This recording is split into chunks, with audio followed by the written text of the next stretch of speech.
Guys, നിങ്ങൾക്ക് തമിഴ്നാടും കർണാടകയൊക്കെ പോണ വഴിയിൽ ഇങ്ങനെ ഒരുപാട് മൃഗങ്ങളെ കാണാം. സ്വന്തം കഴുത്ത് കാലിൽ കെട്ടി വെച്ചിട്ടുള്ള ഒരുപാട് മൃഗങ്ങളെ. ഒന്ന് കഴുത്തൊന്ന് നേരെ പൊക്കി പിടിക്കാനോ ഒന്നിനും കഴിയില്ല അവർക്ക്.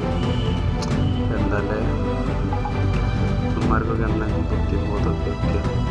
ഇപ്പോൾ ഒരുപാട് സ്ഥലത്തായി ഇപ്പം ഇങ്ങനെ കാണും.